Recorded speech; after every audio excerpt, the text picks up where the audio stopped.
الحمد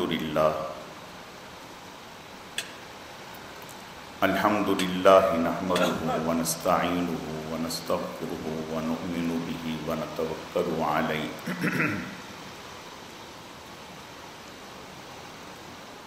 ونعوذ بالله من شرور أنفسنا ومن سيئات أعمالنا من يهده الله فلا مضل له ومن يضلله فلا هادي له ونشهد أن لا إله إلا الله وحده لا شريك له ولا نظير له ولا مثل له ولا مثال له ونشهد أن سيدنا وسندنا وشفيعنا ومرشدنا ومولانا وملجانا محمد مبارك وسلم وصل عليه. أعوذ بالله من الشيطان الرجيم. بسم الله الرحمن الرحيم.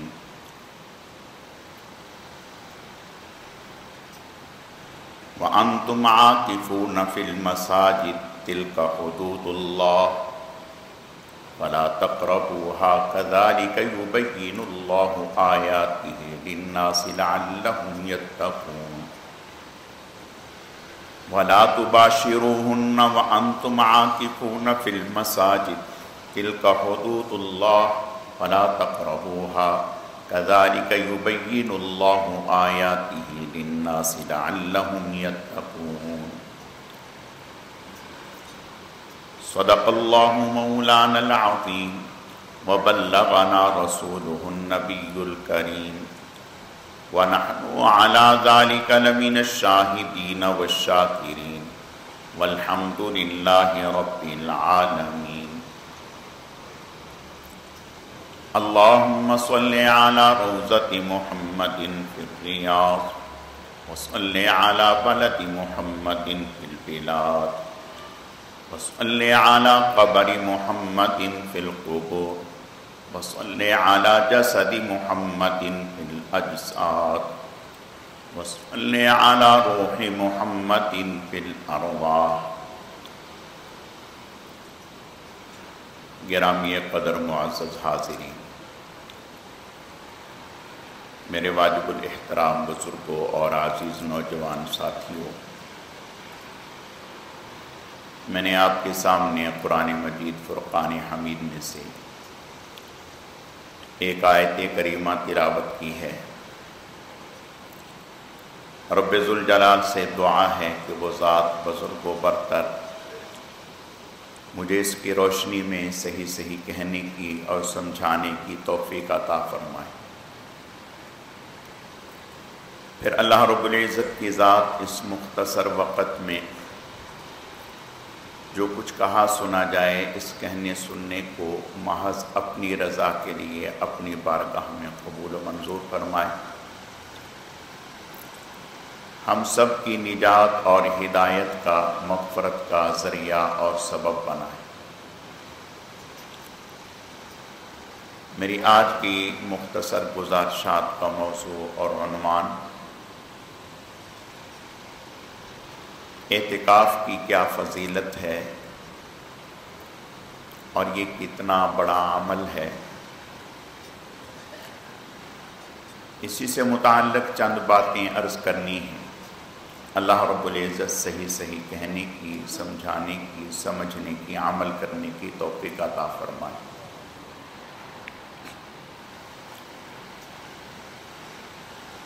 اعتکاف سنت عمل ہے. آپ صلی اللہ علیہ وسلم نے ہجرت کے بعد مدینہ منورہ پہنچ کر ہمیشہ اس عمل کو اختیار کیا. ایک مرتبہ جب فتح مکہ کے لیے آپ تشریف لے گئے تو اس سفر کی وجہ سے آپ صلی اللہ علیہ وسلم نہ کر سکے، ورنہ آپ صلی اللہ علیہ وسلم نے ہمیشہ اس عمل کو اختیار کیا۔ اور یہ اعتکاف اسلام سے پہلے بھی مختلف ادوار میں لوگ کرتے رہے، حتیٰ کہ کافر بھی اعتکاف کے عمل کو کرتے رہے، لیکن کافروں کا طریقہ یہ ہوتا تھا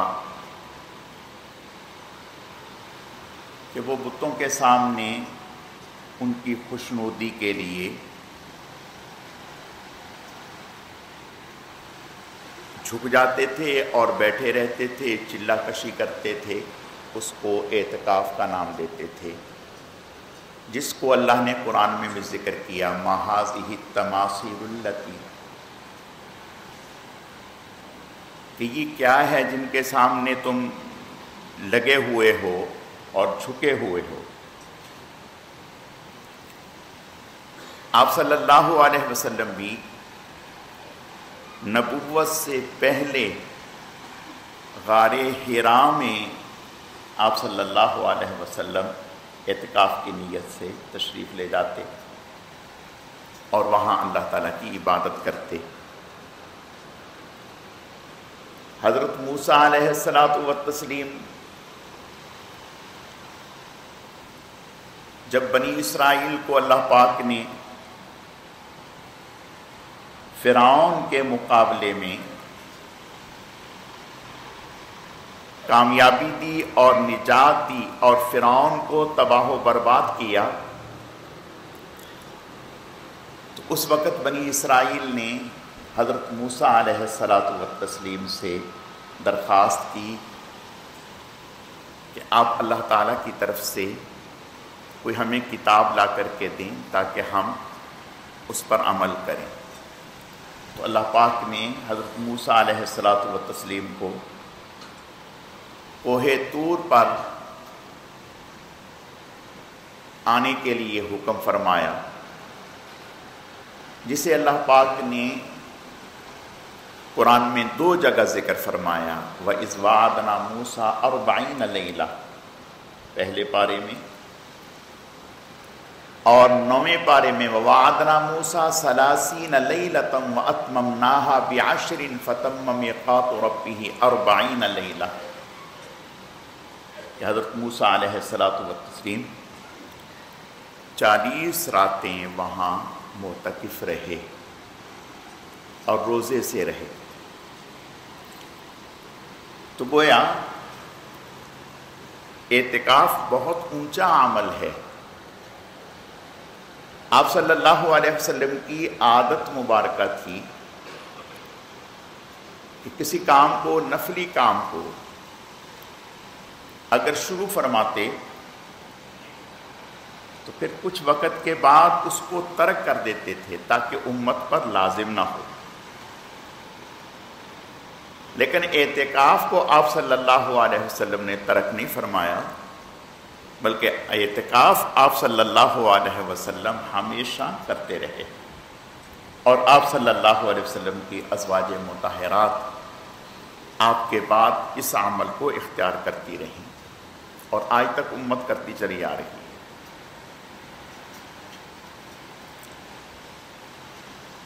جس سال آپ صلی اللہ علیہ وسلم کا وصال ہوا، اللہ تعالیٰ کی طرف سے آپ کو اشارات ہوئے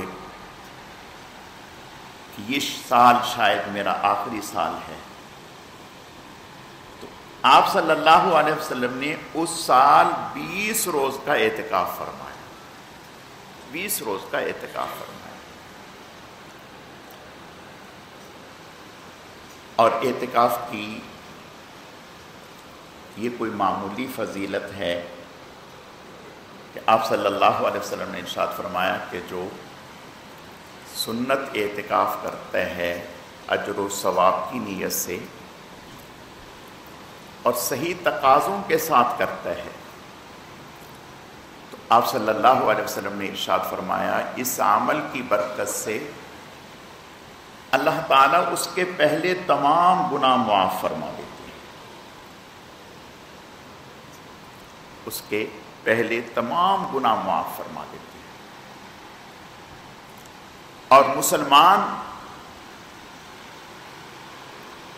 ان پر یہ عمل جو ہے فرض کفایہ کے درجے میں ہے کہ اگر محلے میں سے کوئی بھی نہیں بیٹھتا تو پورے لوگ گناہ گار ہیں۔ اور اعتکاف ایسا عمل ہے کہ جس کی برکات اللہ تعالیٰ پورے محلے کو عطا فرماتی ہے۔ اگر ایک آدمی اس عمل کو اختیار کرتا ہے تو اس کی برکت سے پورے محلے کو اللہ تعالیٰ گناہ سے بچا لیتے ہیں، محفوظ فرما لیتے ہیں۔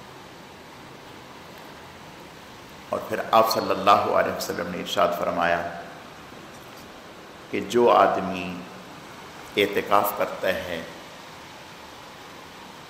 صحیح طریقے سے کرتا ہے، صحیح نیت سے کرتا ہے، تو اللہ تعالیٰ اس اعتکاف کے عمل کی برکت سے اسے 2 حج اور 2 عمروں کا اجر و ثواب عطا فرماتے ہیں۔ اور فرمایا کہ پورے حج اور پورے عمرے کا اجر و ثواب عطا فرماتے ہیں۔ میرے عزیزو، کتنا اونچا عمل ہے یہ کہ ایک آدمی ساری زندگی حسرت کرتا ہے، کوشش کرتا ہے کہ میں حج کر لوں، لیکن اگر اعتکاف کرتا ہے تو اللہ تعالیٰ اس عمل کی برکت سے 2 حج اور 2 عمروں کا اجر و ثواب عطا فرماتے ہیں۔ اور اس اعتکاف کا اجر و ثواب جیسے مردوں کے لیے ہے، مستورات کے لیے بھی ہے۔ جیسے مردوں کو حکم ہے، مستورات کو بھی حکم ہے۔ مستورات کے لیے تو اور آسان ہے، مردوں کے لیے تو مسجد میں ہیں، مستورات تو گھر میں بیٹھی ہیں، اور گھر میں جو اعتکاف کی جگہ ہے وہاں بیٹھے بیٹھے جو چھوٹے موٹے کام ہیں وہاں بیٹھے بیٹھے کر سکتی ہیں، کوئی مشکل نہیں۔ حضرت عائشہ صدیقہ رضی اللہ تعالی عنہ آپ صلی اللہ علیہ وسلم کی اجازت سے آپ نے اجازت مرحمت فرمائی، اعتکاف بیٹھی۔ حضرت حفصہ رضی اللہ تعالی عنہ آپ صلی اللہ علیہ وسلم نے اجازت عطا فرمائی، اعتکاف بیٹھی۔ تو اعتکاف بہت اونچا عمل ہے۔ اعتکاف کا معنی کیا ہے؟ اپنے آپ کو بندوں سے ادھر ادھر سے خالی الذہن کر کے اللہ تعالیٰ کی طرف متوجہ کرنا، اور پھر انسان ہے پورا سال باہر کے ماحول میں گزارتا ہے،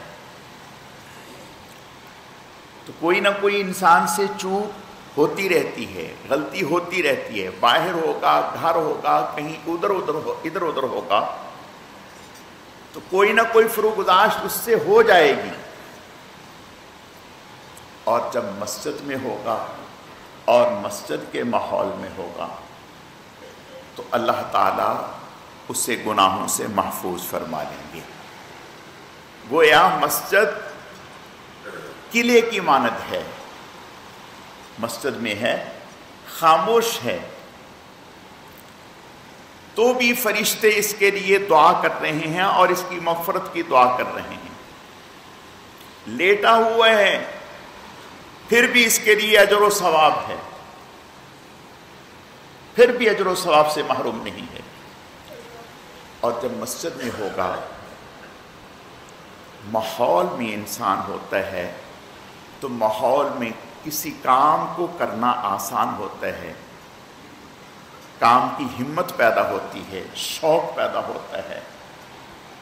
جب مسجد میں ہوگا تو اور لوگوں کو عبادت میں لگا ہوا دیکھے گا، اس کے اندر بھی جذبہ پیدا ہوگا کہ میں بھی عبادت کروں، اور لوگوں کو تلاوت کرتا ہوا دیکھے گا، اس کے اندر بھی جذبہ پیدا ہوگا کہ میں بھی تلاوت کروں، اور لوگوں کو صلاۃ و تسبیح پڑھتے ہوئے دیکھے گا تو اس کے اندر بھی جستجو ہوگی میں بھی یہ کروں، اوروں کو دیکھ کر دعائیں مانگ رہے ہیں، لمبی لمبی دعائیں مانگ رہے ہیں، اس کے اندر بھی تڑپ ہوگی کہ میں بھی اس عمل کو اختیار کروں۔ گویا ماحول میں آنے سے عمل کی دعوت ہے، عمل کی ترغیب ہے، اور ہمت پیدا ہوتی ہے، شوق پیدا ہوتا ہے۔ اور پھر آپ صلی اللہ علیہ وسلم کا ارشاد ہے، فرمایا اگر کوئی آدمی ایک نماز ادا کرے اور پھر دوسری نماز ادا کرے، اس دوران کوئی لغو کام نہ کرے، تو آپ صلی اللہ علیہ وسلم نے ارشاد فرمایا اللہ تعالیٰ اس کا نام علیین میں لکھ دیتے ہیں، جو جنت کا اعلیٰ مقام ہے۔ فرمایا اس میں اس کا نام لکھ دیتے ہیں جس نے ایک نماز کے بعد دوسری نماز ادا کی اور اس میں کوئی لغو کام نہیں کیا۔ اب انسان ہے جب گھر جاتا ہے نماز پڑھ کے تو بات چیت ہو گئی، ادھر ادھر کی بات ہو گئی، کوئی غیبت ہو گئی، کوئی جھوٹ زبان سے نکل گیا، کوئی اور غلطی ہو گئی، لیکن مسجد میں ہے، ایک نماز ادا کی، دوسری تکے میں تلاوت میں لگا ہوا ہے، دعا میں لگا ہوا ہے، ذکر میں لگا ہوا ہے، دوسری نماز پڑھی، تو کتنا اونچا عمل ہے۔ اور پھر آپ صلی اللہ علیہ وسلم کا ارشاد ہے، فرمایا جو آدمی نماز کے بعد اگلی نماز کا انتظار کرتا رہتا ہے، اگلی نماز کا انتظار کرتا رہتا ہے، فرمایا جب تک وہ نماز کے انتظار میں بیٹھا ہوا ہے اس کے لیے فرشتے استغفار کر رہے ہیں، فرشتے اس کے لیے دعائیں کر رہے ہیں، اور اس کو نماز کا برابر اجر و ثواب مل رہا ہے۔ اب دیکھیں جو معتکف ہے وہ تو آئے ہی اس لیے ہے، وہ تو بیٹھا ہی اس لیے ہے کہ ایک نماز کے بعد بیٹھا ہے، تلاوت کر رہا ہے، دوسری نماز کا انتظار ہو رہا ہے، تو یہ سعادت اور یہ فضیلت بھی اللہ تعالیٰ اسے عطا فرما رہے ہیں۔ اور پھر قربان جائیں جناب رسول اللہ صلی اللہ علیہ وسلم پر، آپ نے ارشاد فرمایا کہ انسان جب باہر ہوتا ہے وہ کئی سارے نیکی کے کام سر انجام دیتے ہیں، مثلا تیمارداری کسی کی کر لی، کسی کی معاونت کے لیے چل پڑا، کسی کے اور کوئی نفع پہنچا دیا، کسی جنازے میں شرکت کر لی، تو آپ صلی اللہ علیہ وسلم نے ارشاد فرمایا کہ معتکف جو اعتکاف میں ہے وہ ان کاموں میں سے کوئی کام بھی نہیں کر رہا۔ یہاں تو یہ ہے کہ ہم مسجد میں نماز جنازہ پڑھ لیتے ہیں، ورنہ بعض جگہوں پر باہر گراؤنڈ میں نماز جنازہ کا انتظام ہوتا ہے، تو اس میں حکم یہ ہے کہ معتکف نماز جنازہ کے لیے نہیں جائے گا بلکہ وہ مسجد میں رکا رہے گا۔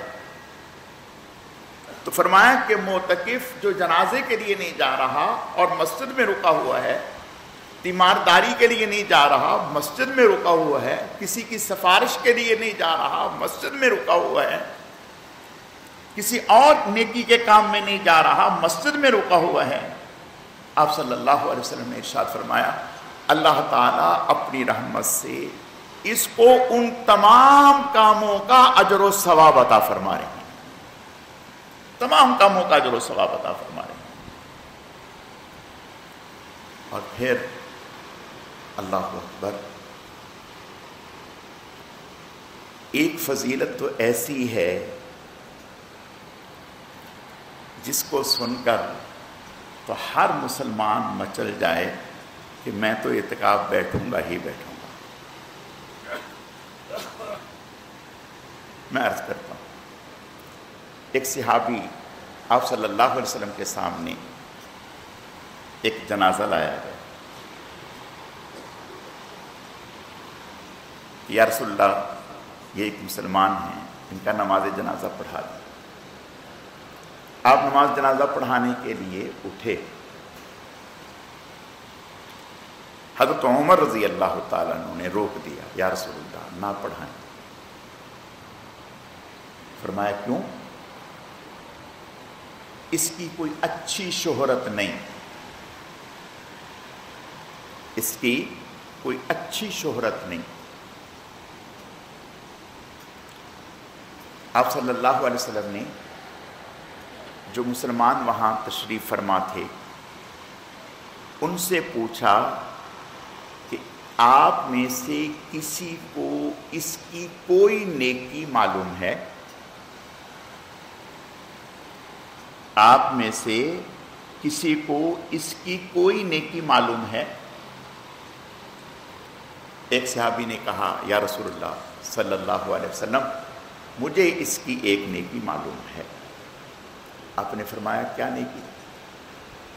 کہا یا رسول اللہ صلی اللہ علیہ وسلم میں نے اس کو ایک دن سرحد پر، یعنی جب جہاد کے لیے جاتے ہیں تو جہاں مسلمانوں نے پڑاؤ ڈالا تھا اور دوسری طرف کافر تھے، تو یہ مسلمانوں کی حفاظت کے لیے رات کو اس نے پہرا دیا تھا، سرحد پہ کھڑے ہو کر